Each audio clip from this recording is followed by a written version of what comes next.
বিএনপির ভারপ্রাপ্ত চেয়ারম্যান তারেক রহমানের নির্দেশে নিম্ন আয়ের শীতার্ত মানুষের মাঝে কম্বল বিতরণ করেছেন দুর্গাপুর উপজেলা ও পৌর বিএনপির নেতৃবৃন্দ। অনুষ্ঠানে প্রধান অতিথি হিসেবে উপস্থিত ছিলেন বিশিষ্ট শিল্পপতি ও সমাজসেবক আব্দুস সাত্তার। রবিবার বিকেলে রাজশাহীর দুর্গাপুর উপজেলার গোপালপুর ও পানানগর এলাকায় প্রায় 4 শতাধিক দুস্থ নারী পুরুষের মাঝে কম্বল বিতরণ করেন তিনি। শীতবস্ত্র বিতরণকালে আব্দুস সাত্তার বলেন, বিএনপির ভারপ্রাপ্ত চেয়ারম্যান তারেক জিয়ার দিক নির্দেশনায় তৃণমূলের নেতাকর্মীরা আজ উজ্জীবিত। আগামী দিনে এই অঞ্চলের মানুষের জীবন মান উন্নয়নে সকলের পাশে থেকে কাজ করার অঙ্গীকার করে তিনি বলেন, দীর্ঘদিন পিছিয়ে থাকা এই জনপদের উন্নয়নে নিরবিচ্ছিন্নভাবে কাজ করা হবে। এ সময় তিনি এলাকার গণমানুষের সহযোগিতা কামনা করেন। বিএনপির ভারপ্রাপ্ত চেয়ারম্যান কর্তৃক ঘোষিত রাষ্ট্র মেরামতের 31 দফার আলোকে আমি বিভিন্ন রকমের কার্যক্রম হাতে নিয়েছি। তারই অংশ হিসেবে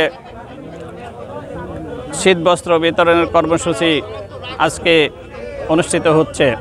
আপনারা সবাই দোয়া করবেন। আমাদের নেত্রী বেগম খালেদা জিয়া অসুস্থ, আল্লাহ যেন তাকে তাড়াতাড়ি সুস্থতা দান করেন এবং আমাদের মাঝে ফিরিয়ে দেন। আমাদের মাঝে ফিরে এসে তিনি যেন আবার জাতির নেতৃত্ব দিতে সক্ষম হন। আপনারা জনাব তারেক রহমানের জন্য দোয়া করবেন। উনিও বিদেশে আছে, উনি যাতে তাড়াতাড়ি দেশে চলে আসতে পারেন, দেশে এসে এই জাতির দিক নির্দেশনা দিতে পারেন, আমাদেরকে পরিচালিত করতে পারেন এবং এই রাষ্ট্রটাকে সুষ্ঠুভাবে মেরামত করতে পারেন এবং সুষ্ঠুভাবে মেরামতের মাধ্যমে এই রাষ্ট্রকে যাতে উন্নত রাষ্ট্রে পরিণত করতে পারেন। আপনারা সেই জন্য তারেক রহমানের হাতকে শক্তিশালী করবেন এবং তার জন্য দোয়া করবেন। এলাকার রাস্তাঘাট, স্কুল, কলেজ, মাদ্রাসা সেগুলোর উন্নয়নের জন্য ভূমিকা রাখবো ইনশাল্লাহ। তো আমি সবসময় জনগণের পাশে থাকতে চাই, জনগণকে ভালোবাসতে চাই। জনগণকে ভালোবাসতে পারলে সেটাই আমার আনন্দ। আমি জনগণের জন্য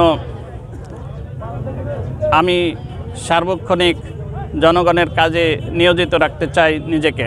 আয়োজিত অনুষ্ঠানে সভাপতিত্ব করেন ঝালুকা ইউনিয়ন বিএনপির সাবেক সভাপতি ইমতাজ আলী। অনুষ্ঠানে উপস্থিত ছিলেন দুর্গাপুর উপজেলা বিএনপির আহ্বায়ক কামরুজ্জামান আয়নাল, উপজেলা বিএনপির সাবেক সভাপতি SM আকবর আলী বাবলু, সাবেক সিনিয়র সহ সভাপতি আজাদ রেজাউল করিম, সাবেক সাধারণ সম্পাদক অধ্যক্ষ হোসেন আলী শাহ, দুর্গাপুর পৌর বিএনপির সাবেক সভাপতি আজিজ মণ্ডল, থানা বিএনপির সাবেক সাংগঠনিক সম্পাদক হাতেম আলী সহ স্থানীয় বিএনপি ও অঙ্গ সংগঠনের নেতাকর্মী ও গণ্যমান্য ব্যক্তিবর্গ। অনুষ্ঠান শেষে সাবেক প্রধানমন্ত্রী বেগম খালেদা জিয়ার রোগ মুক্তি কামনায় দোয়া মোনাজাত করা হয়।